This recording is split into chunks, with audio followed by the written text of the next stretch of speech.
A brief guide to the transatlantic slave trade.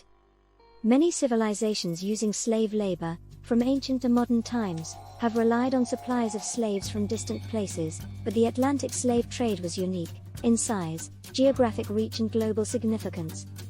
From the first recognized slave ship departing Africa for the Americas in 1525, to the last, to Cuba in 1866, more than 12 million Africans in total were loaded onto the Atlantic slave ships. The 11 million plus survivors were scattered across the Americas, though most, initially, were destined for the tropical and semi-tropical economies of Europe's colonial powers. Enslaved Africans toiled in every major industry, extracting precious metals and timber, growing and harvesting coffee, building railways, and cultivating tobacco, rice and, most critically, sugar. There was never enough labor for these industries among the Europeans or Amerindian people, and enslaved Africans filled the void. Before 1820, many more Africans than Europeans landed in the Americas. In key areas of the Americas, the African was the critical pioneer, laying the basis for a thriving new world which was later to lure millions of migrants from Europe. On their tentative explorations of the African coast in the 15th century, Europe's emergent maritime powers, led by the Portuguese, found sources of gold and of slave labor, both bought and exchanged from African traders. Their initial trade in slaves developed between different African societies. But a hostile environment, and especially disease, prevented Europeans, with a few notable exceptions, establishing settlements in Africa. Meanwhile, in Europe's American settlements, they needed labor, particularly following the massive decline of Indian populations, due, again, to disease. Europe's maritime technology and the availability of slave labor in Africa came together into a profitable trade, with slaves transported in growing numbers across the Atlantic. The slave ships concentrated on African societies familiar with slavery, in the form of women, prisoners of war or criminals, and which, to satisfy the demand from the slave ships, could extend their search for victims further into the interior. The flow of Africans to the coast was thus as much a consequence of internal, and often violent, African factors as it was of demand from the American plantations. But the stimulus of the presence of the slave ships became vital. Timeline: how the trade unfolded. 1525. The first slave ship departs Africa for the Americas, taking enslaved Africans to Spanish America. 1562–63. Sir John Hawkins leads the first English slave voyage, from Sierra Leone to Hispaniola. 1619. A group of 20 Africans land at Jamestown, Virginia, the first to arrive in Britain's North American colonies. 1672. The monopoly Royal African Company is founded. It supplies slaves to English colonies. 1700s. Following the end of monopoly companies, huge numbers of Africans are transported to the Americas, 955,000 to Jamaica, 5,613,420 to Brazil. 1789. The French Revolution prompts upheaval in French slave colonies. The Slave Rebellion in Saint-Domingue, 1791, and warfare lead to an independent Haiti, 1804. 1787–1808. British abolition quickly gains mass popular support, but its progress is stalled by the Haitian Revolution. Following Danish abolition in 1802 and changed British political circumstances, Britain ends its slave trade in 1807 despite fierce opposition. The US follows in 1808. 1800s. Slave labor continues to boom in the US, in cotton, and Brazil, coffee, both sustained by internal slave trading. 1815 onwards. Royal Navy and US Naval Patrol seek to prevent Atlantic slave trade, but almost 3 million cross the ocean, mainly to Brazil and Cuba. 1838. After trialing an apprenticeship system, where liberated slaves worked for free for a transition period of up to 6 years, the British emancipate their slaves. 1866. The last slave ship crosses the Atlantic, heading to Cuba. 1886–88. Slavery ends in Cuba, 1886, and, finally, Brazil, 1888. This trade began before Columbus crossed the Atlantic, with enslaved Africans shipped between African coastal societies, to the Atlantic islands and onto Europe, notably to Portugal. The early transatlantic voyages, with slaves collected mainly via piratical raids, went to Spain's Caribbean colonies, where the captives were largely used for gold mining. All of this changed when the Portuguese developed slave-based sugar plantations. After perfecting it on the islands of São Tomé and Príncipe in the Gulf of Guinea, the Portuguese shifted sugar cultivation, along with African slaves, to Brazil by the late 16th century. It prompted the growth of European demand for sweet food and drink. The early piratical trade for slaves evolved into a formal, regulated business, with slave ships carrying valuable cargoes to Africa to exchange for slaves.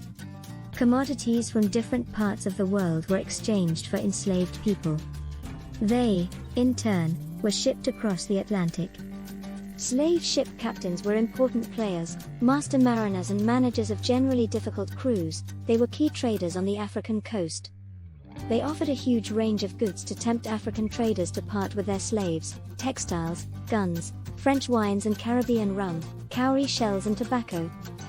Thereafter, they became the head jailers on floating prisons packed with dangerous and defiant Africans. Huge numbers of Africans began to land, first in Brazil and then in the French and British islands in the Caribbean, and in much smaller numbers in North America. By the end of the 17th century, up to 30,000 Africans were being transported annually. A century later, those numbers had almost tripled. Between 1642 and 1800, Dutch, British and French slave ships had carried more than 5 million Africans to the New World. Another 2 million followed in the half-century to 1850. The Atlantic slave trade became the largest enforced movement of humanity ever recorded. It attracted all the maritime nations of both Europe and the Americas. Ships headed to Africa from 188 ports, almost half of them in America. Few ports could resist the commercial lure of the slave trade, and some, such as Bristol and Bordeaux, rose to civic and commercial eminence as a result of it. But the trade was dominated by a small band of ports. Ships from Rio, Salvador and Liverpool each carried more than 1 million Africans. Havana ships carried 683,000. The slave ships and their cargoes were backed by local financial and commercial interests, and by funders from a wide hinterland. The labor of enslaved Africans drove the growth of economies across the Americas. Though based largely in tropical and semi-tropical work, slavery crept into all corners of the economies. Slaves worked as domestics, skilled workers, sailors and cowboys. Despite this, all of Europe's major slave empires, and the independent nations that emerged from the collapse of those empires, continued to view the slaves as chattel, objects of trade to be bought and sold, bartered and bequeathed, inherited and given away. For some years, the slave trade was organized through national monopoly companies, designed to exclude other nations, but voracious American demand led to a more open trade. Slaving thus became an area of international competition, friction and colonial rivalries, whose effects can be witnessed in the shape of Africa's massive coastal slave forts. Visited today by waves of tourists, these strongholds were once grim prisons for Africans about to be forced onto the ships. But many others embarked from different locations, from barracoons or simple beaches. Although the Atlantic trade is seen in the popular mind as triangular, it was more complex and varied than that. Prevailing currents and winds created two trading systems. The one in the North Atlantic, dominated eventually by the British, was slower and therefore most costly of lives. The other, in the South Atlantic, provided faster transit times and was dominated by Portugal and Brazil. These two separate, though somewhat overlapping, systems ensured that Africans from particular regions were fed into the different American locations. As the slave trade evolved, however, routes developed between all points of the Atlantic compass, with vessels criss-crossing the Atlantic between Europe, Africa and the Americas. It became a vast market in African humanity, enabling American plantations to disgorge ever greater volumes of tropical produce for Western consumers.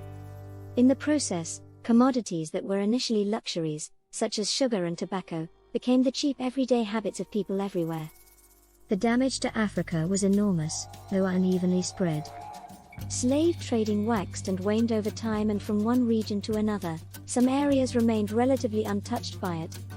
Enslaved people arrived on Africa's Atlantic coast in response to upheavals and trade in the interior. By the late 18th century, Slaves were being loaded at many points along the Atlantic coast, though the most active stretch of the trade was located between Cape Lopez, in modern Gabon, and Benguela, Angola. In the century to 1850, almost half of all Africans shipped to the Americas embarked from there. In fact, most Africans departed from a small number of ports, 2/3 from a mere 10 African locations.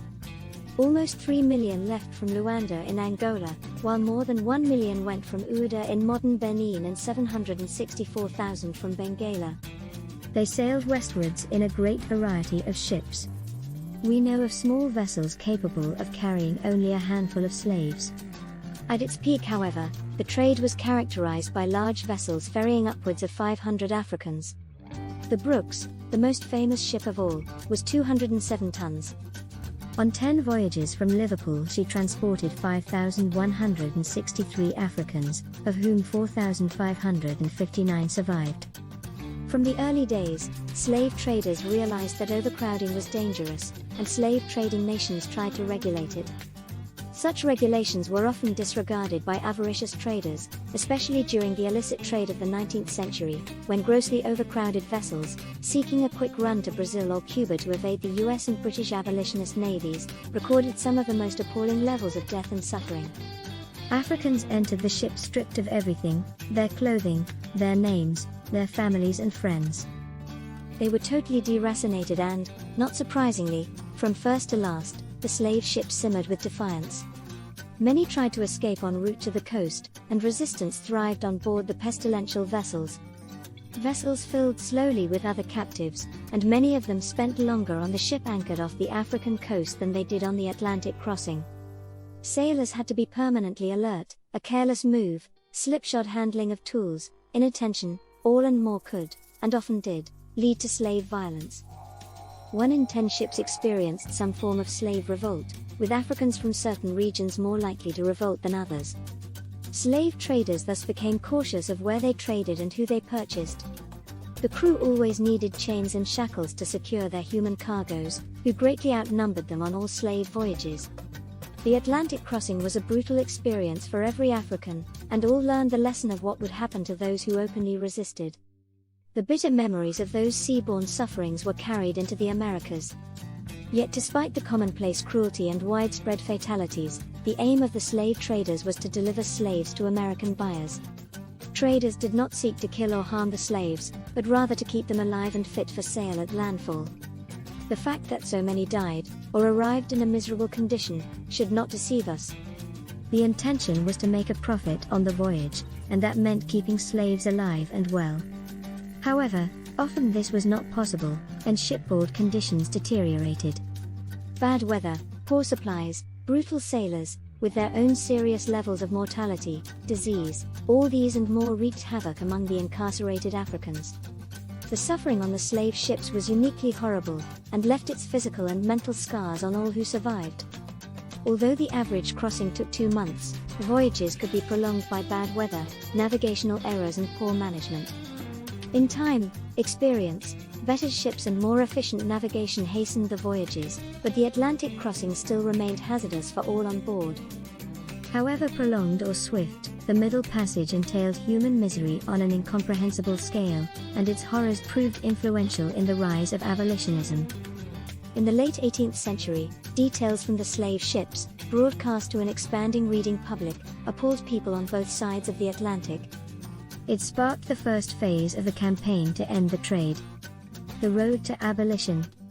In the last quarter of the 18th century, the slave trade found itself under growing attack. Yet this was a time when slave prices were high, and when traders felt their business was lively and profitable. Early objections emerged from the French and Scottish Enlightenment, but perhaps even more influential was the rising influence of dissenters, led by Quakers on both sides of the Atlantic. These early abolitionists, working through chapels and public meetings, exposed the brutal realities of the slave ships, helped by cheap print and popular literacy.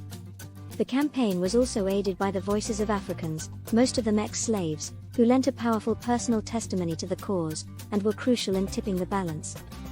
The ideals of liberation first unleashed by the American War of Independence, ironically led by a cabal of slave owners, were enhanced by the upheavals in France and her colonies after 1789. The question, obvious to slave and free alike, was, did the principle liberty, equality, fraternity apply only to white people? After 1791, the apocalyptic violence in the French colony of Saint-Domingue, Haiti after 1804, sent tremors throughout the enslaved Americas. It inspired slaves and terrified slave owners. The Haitian Revolution, and the protracted warfare between France and Britain, silenced the early demands for an end to the slave trade. A change of government and ministers, plus a re-emergence of anti-slave trade sentiment, revived the cause, and both Britain, 1807, and the United States, 1808, finally ended their slave trades. The Danes had been first in 1802. By then, the US no longer needed imported Africans because North America's slave population was expanding and provided enough slaves for local use.